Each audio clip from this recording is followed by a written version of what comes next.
உளவியல் ரீதியாக உங்களை வந்து சொல்ற வார்த்தை உங்களை வீழ்த்தும், இது பண்ணும். இந்த வார்த்தை தான் வந்து ராமசாமி இந்த உளவியல் யுக்தியை வந்து எப்படியோ தெரிஞ்சு வச்சிருக்காரு. அவர் அந்த நாடுலாம் போனதா என்னன்னு தெரியல, எங்கேயோ. அதுவும் இல்லாமல் நிறைய வந்து வேற ஒருத்தர் எழுதுனதையெல்லாம் இவங்க எழுதுனதா போட்டு பை அப்படின்ட்டு கீழே பெரியார் போட்டிருந்தாங்கல்ல, எவன் எழுதுனதெல்லாம் கருத்து, திருவள்ளுவர்கள் எழுதுனது தான் எப்பொருள் யார் யாரை வாய் கேட்பினும் மெய்ப்பொருள் காணுவது, அதைத்தான் வந்து நானே சொன்னாலும் நீ நம்பாதே இப்படி கீழே பைலன் போட்டதுனால கொட்டேஷன் அவருக்கு இப்படி சொல்லி இருப்பாங்க போல.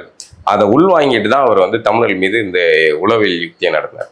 இந்த உளவியல் யுக்தி தான் வந்து இன்றைய வரைக்கும் தமிழினத்தின் பெரும்பான்மை சமூகங்களை வந்து உளவியல் ரீதியாக வருது. ஒருத்தனை வந்து உயர்வாவன்ட்ட கட்டமைக்கிறது, இன்னொருத்தன்ட்ட வந்து நீ தாழ்மையானவன் கட்டமைக்கிறது.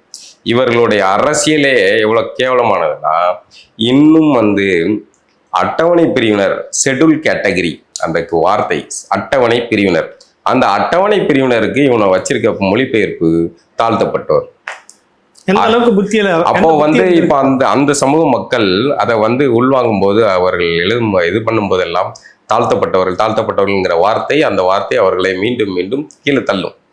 இந்த அரசியலை சரி அவன் தான் வந்து அதை செய்யறான், இந்த அட்டவணை பிரிவினருக்காக நாங்க அப்படி நெட்டி சாச்சிரோட அரசியல் கட்சி தோகன பயல்கள் கூட இந்த சாதாரண ஒரு அரசியல் தெரியல.